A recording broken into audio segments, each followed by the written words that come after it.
Bonjour à tous, bonjour à toutes. J'espère que vous allez super bien, que vous avez passé une excellente semaine de training. Bienvenue dans la revue de ce 7 août 2022. Alors, au cours de cette semaine, nous avons eu la publication des taux de, de la Grande-Bretagne, d'accord, sur le GBP. Nous avons également eu la NFP, la création d'emplois non agricoles aux États-Unis, le vendredi passé. Alors, qu'est-ce qui s'est passé euh, lors de la publication des taux? Bon, vous allez remarquer que depuis un bon moment, lors de la publication des taux d'intérêt, il n'y a vraiment plus euh, euh, euh, une cohérence, d'accord, entre ces publications et les actions que nous voyons sur le marché. Donc, sur les dernières publications, notamment sur l'euro, d'accord, publication de la BCE, la publication de la Fed, d'accord, la publication même de l'AUD, je crois, et de GBP dernièrement, on a plutôt eu l'inverse, d'accord, l'inverse des mouvements. C'est-à-dire, au lieu d'avoir une hausse, quand il y a augmentation des taux d'intérêt, on a plutôt eu une baisse ou carrément une consolidation sur ces différents actifs. Donc, c'est juste pour dire que voilà, il ne faudrait pas forcément suivre l'information économique pour pouvoir prendre position. Tout dépendra, d'accord, du contexte dans lequel les informations sont publiées. Alors, par rapport au NFP publié le vendredi passé, vous avez vu qu'il y a une augmentation de création d'emplois plus que prévu. D'accord, je crois qu'il prévoit même une baisse en fait. Je vais passer,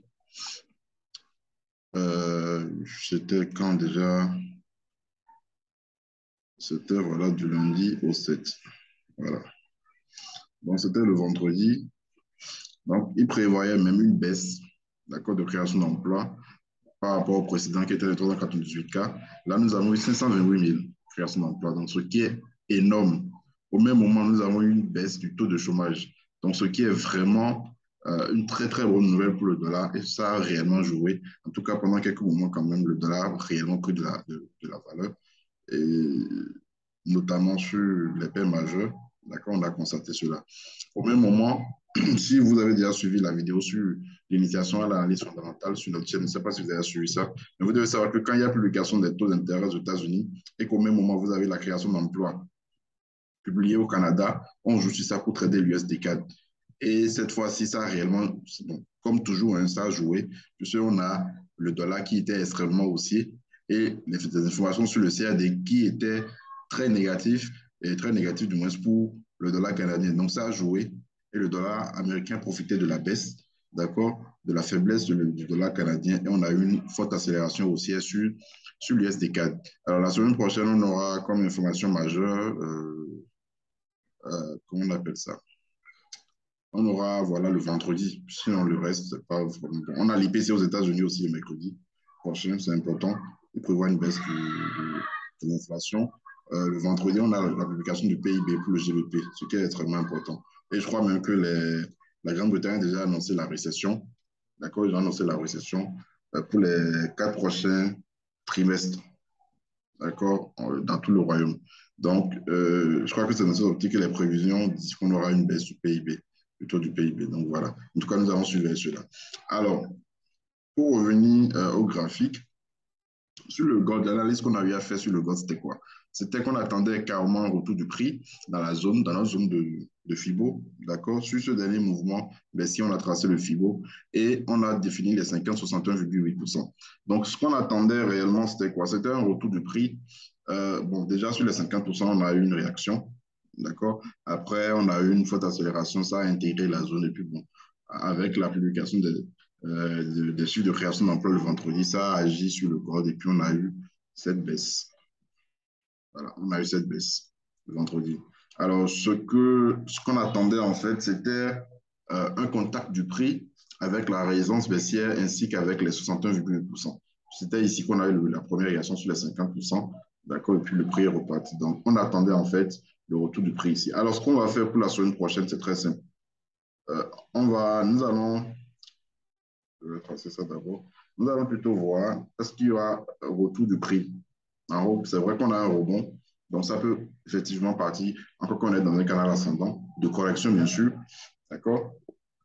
Ça peut partir chercher la résistance baissière et redescendre, comme ça peut casser la résistance baissière, venir chercher les 61,8% en haut ici et redescendre. Alors, les 61,8% ici, c'est ça. D'accord, les 1891, ça peut revenir là-dessus et redescendre. Donc, mon plan, je reste baissier tant qu'on sera en dessous des 1880 et 1891. Donc, ça veut dire simplement quoi? Ça peut casser le support haussier ici, et là, nous allons prendre directement notre vente. D'accord? C'est-à-dire, ça peut ne pas repartir chercher la bonne supérieure ou bien les 61,8% de mouvement et casser directement le support haussier. Et là, nous allons prendre une vente. Ou, voilà, on attend le prix. Si ça doit monter, nous allons attendre le prix en haut ici, dans la zone ici, pour pouvoir prendre notre vente. Mais comme je l'ai dit, si ça cassait les 1880, alors là, nous allons carrément passer haussier parce que n'oubliez pas qu'avant tout, nous sommes dans une grande tendance haussière et que le canal que nous avons en H4 ici, c'était un canal de correction, un canal descendant de correction. Selon le support aussi, c'est ça. Est-ce que vous voyez? Donc, si ça cassait ce canal et qu'on a une grosse bougie de cassure en délit, alors là, on risque d'assister à la continuation du mouvement haussier. Mais quand on prend le graphique dans l'ensemble, ça ressemble un peu à un double top géant, si on peut le dire. Vous voyez? Premier top, deuxième top. Donc, il faudrait que ça casse la ligne de coupe qu'on avait tracée ici et sur lequel on avait pris le rebond il y a 3 semaines, je crois. Donc, voilà ce qu'on peut dire pour le bas. Donc, c'est un plan intéressant. D'accord? On peut dire un plan favori pour la semaine prochaine. Donc, à surveiller. Alors, l'euro-dollar euh, en consolidation. D'accord? Ça n'a pas vraiment changé. Les niveaux 50-61 qu'on a tracés en bas ici sont toujours là. Le prix n'a vraiment pas décollé. Et on sait, le prix s'est heurté à cette résistance baissière qu'on a tracée ici avec ces deux sommets ici. Donc, on a eu un rejet du prix. Donc, statu quo sur l'euro-dollar, et l'analyse n'a pas changé. Seulement que voilà, si on doit chercher une hausse, ce qui serait peut-être étonnant, hein, je crois, parce que bon, avant tout, n'oubliez pas qu'on est toujours dans la tendance baissière. C'est la 1,00 qui a repoussé le prix. Donc, ça peut casser notre zone de 1,0076 ici et revenir chercher le niveau fatidique des 1,00, des 1,00. Est-ce que vous voyez un peu? D'accord? L'objectif et l'analyse ici, c'est d'attendre le prix. On a déjà eu deux rebonds sur les 50%, donc ça peut toujours revenir sur les 61,8% avant de repartir. C'est pas impossible. Comme ça peut casser les 61,8% et rester dans le sens de la tendance, et là, nous allons revenir chercher les 1,00 et pourquoi pas casser pour venir chercher la bonne chute inférieure du autres descendants de l'île. Maintenant, ce qui peut aussi faire que ça va peut-être descendre réellement, c'est le fait que si on suit le sens de la tendance, c'est que le prix est effectivement venu chercher les 50%. Vous voyez? Et c'était une bonne combinaison avec cette résistance baissière. Donc, ça peut toujours descendre, et ce qui serait logique parce qu'on est dans une tendance baissière. Voilà. Donc, pour la hausse, d'accord, pour la hausse, pour qu'on ait une hausse, selon moi, soit on revient tester les 1,0076 pour un rebond, ou sans revenir sur les 1,0076, on assiste à la cassure de cette résistance baissière. Voilà. Donc, ce plan n'est pas vraiment, la configuration n'est pas vraiment bonne pour ma part, parce que si on doit chercher un point de vente, c'était depuis ici. Un point d'achat, c'est toujours possible ici. Donc, c'est le plan d'achat qui serait intéressant ici, si le prix revenait ici et qu'on a réellement une bougie de retournement. Là, on aura réellement la confirmation. Voilà. Encore qu'on est toujours haussier sur le dollar, on est toujours haussier sur le dollar. Le graphique du dollar, c'est ça. D'accord? Là, après le rebond qu'on a eu ici, on a juste une correction. Le prix est revenu tester le support haussier. Et là, vous voyez que ça a décollé. Puis c'était ça l'analyse du week-end passé. Ça a effectivement décollé. Là, c'est en train de partir. Donc, si ça part, c'est qu'on risque encore d'assister à une forte chute, une forte accélération baissière sur l'euro-dollar. Voilà. Le GBP USD. Le GBP USD ici, qu'est-ce que nous avons? Nous avons la réintégration. La réintégration du biseau descendant, je vais peut-être d'abord aller en délit, vous allez voir. C'était ce biseau descendant qu'on avait tracé. Donc, on a eu la réintégration après cassure. D'accord? Donc, le vendredi, déjà avec la publication des taux d'intérêt de la BOE, la Banque d'Angleterre, d'accord, nous avons eu une baisse, une forte baisse du GBP. Donc, c'est pourquoi je disais l'inverse en fait. Ce qui a fait que le prix a réintégré la borne supérieure du biseau descendant et avec la publication des taux d'intérêt et non la publication des chiffres de création d'emplois aux États-Unis, d'accord, ça a donné le coup de grâce et puis bon, là, ça a réellement chuté. Donc là, on peut parler de petite correction. En tout cas, le truc, c'est que ça a réintégré et je serai plutôt baissier sur le GBP USD. So, ouais, maintenant, si je veux aller en unité de temps inférieure pour chercher peut-être une entrée, je viens en M15 ici. Euh, je vais peut-être d'abord en H1.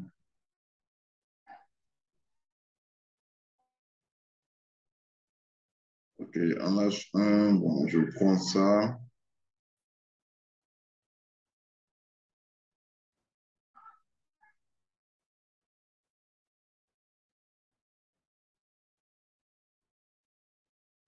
Un instant.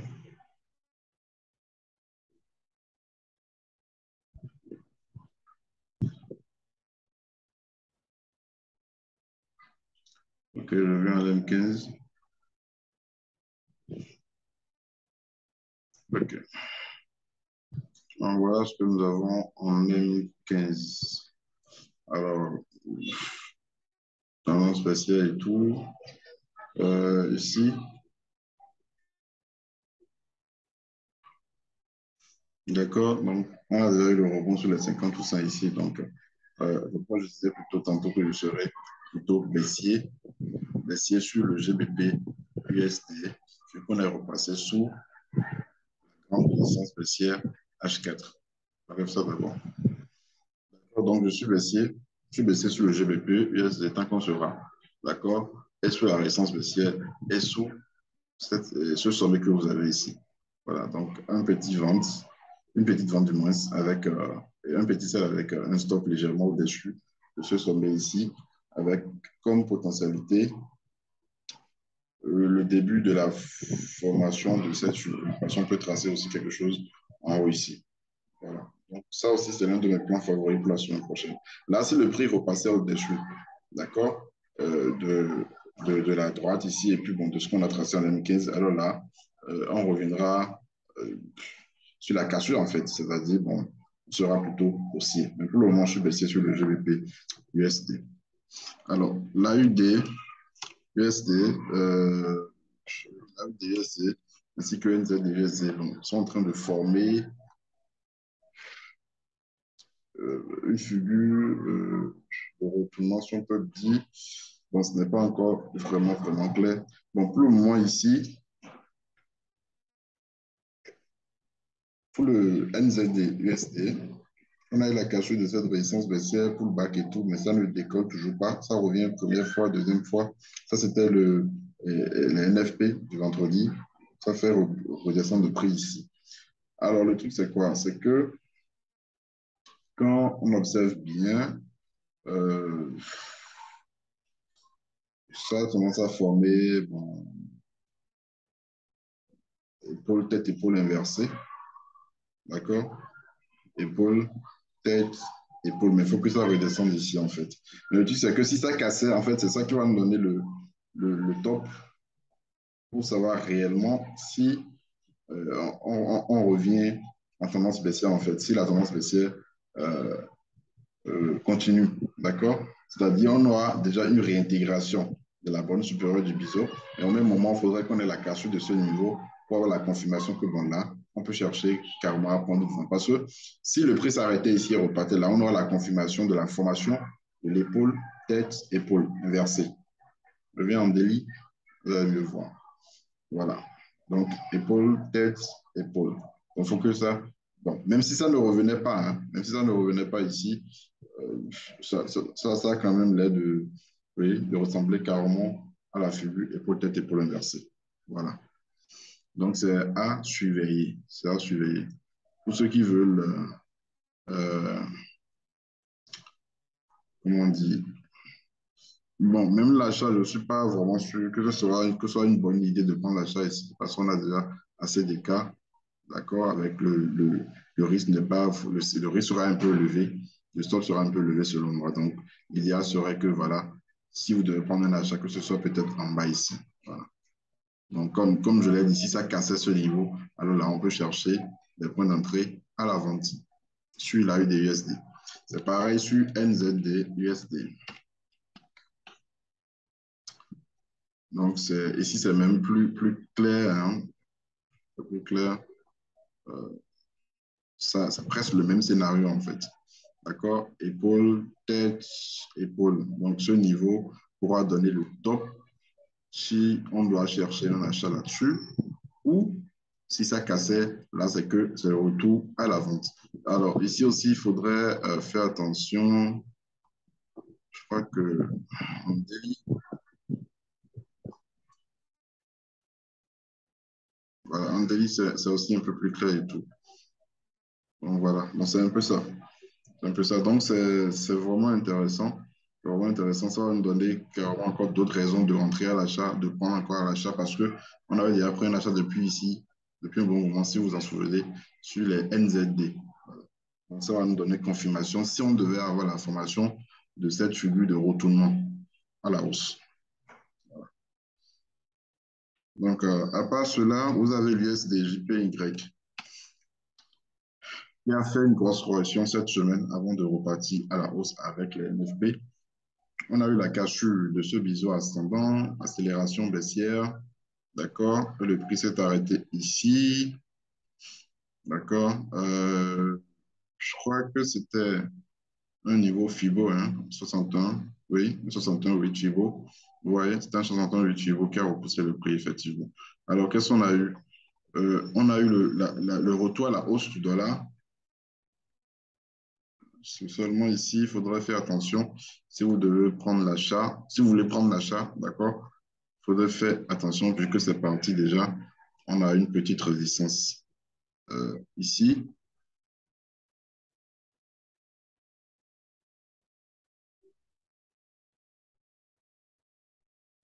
Voilà, d'accord? Qui peut repousser le prix, qui peut effectivement repousser le prix. Donc, si on doit chercher à prendre un achat, il faudrait que ça casse obligatoirement cette petite résistance spéciale. Sinon, là, même là, c'est déjà un point d'entrée à la vente qui est en train d'être donné sur le SGPY. Voilà. Alors, il y a aussi la paire, je suis en train d'oublier la paire. euh, je crois que c'est. Bon, les JPY, je crois. JP, GBP, JPY. Alors, pour le GBP, JPY, on n'avait pas de ça, je parlais de ce rebond, mais le truc, c'est que ça a piégé beaucoup d'acheteurs parce que c'est parti, j'ai ramassé les stops en bas ici avant de partir. Et c'est en délit que vous allez réellement constater le rebond parce que c'est en délit que ça a laissé la longue mèche avant de décoller à la hausse, en fait. Vous voyez? Donc, ça risque de revenir dans la zone ici pour confirmer le triangle ascendant dont on avait parlé en temps. Donc, je crois qu'il faudrait aller chercher en unité de temps inférieure un point d'entrée à l'achat. Pareil pour l'AUDJPY, je crois. D'accord? Ça piégeait beaucoup de personnes avec cette longue mèche ici avant de réintégrer aussi. Pareil pour le CH, le CADJPY. En tout cas, les JPY, il faudrait vraiment faire attention en voulant prendre la position sur des niveaux de rebond. D'accord? Sur les niveaux de rebond. Alors, pour finir, vous avez l'US 100 qui continue sa hausse, mais qui actuellement, c'était le dimanche passé qu'on a parlé de ça. On a parlé de ce pullback, d'accord, cassure pullback et puis accélération. Je vais aller en H4, vous allez bien voir. Cassure, pullback, accélération. On avait parlé de ce triangle symétrique, si vous en souvenez. Là, tous les objectifs ont été atteints. Et là, le prix est actuellement sur cette résistance baissière qui est en train de rejeter le prix. D'accord? Donc, point d'entrée à la vente depuis le rebond, hein, parce que bon, là, c'est un peu parti. Mais je suis en H1 ici, c'est depuis ce niveau que ça a laissé le point d'entrée à la vente. Là, c'est en train de partir déjà. Je crois que ça a même fait un FIBO. D'accord? Si vous venez en unité inférieur, vous allez voir que ça fait un FIBO pour ceux qui n'avaient pas pris ici. Donc, je crois qu'il est toujours possible de rentrer à la vente là-dedans. Ou pour ceux qui veulent être prudents, vous attendez la cassure ici. Et je crois même qu'on l'a déjà eu. Donc, je vais voir en unité de temps. Un instant. Voilà, oui. Donc, c'est possible de rentrer à la vente là-dedans. En tout cas, tant qu'on sera sous la résistance baissière, c'est toujours possible. Voilà. Donc, c'est un peu tout ce que j'ai prévu pour vous aujourd'hui. Donc, n'oubliez pas la AUD-USD, NZD-USD, probable formation d'épaule, tête-épaule inversée. Le gold qui a une très bonne configuration. Le GBP également pas mal parce que là, c'est ça à réintégrer la bonne supérieure du biseau descendant cassé. Donc, ce sont des plans vraiment intéressants que nous allons surveiller au cours de la semaine. Vous passez une très bonne semaine de trading.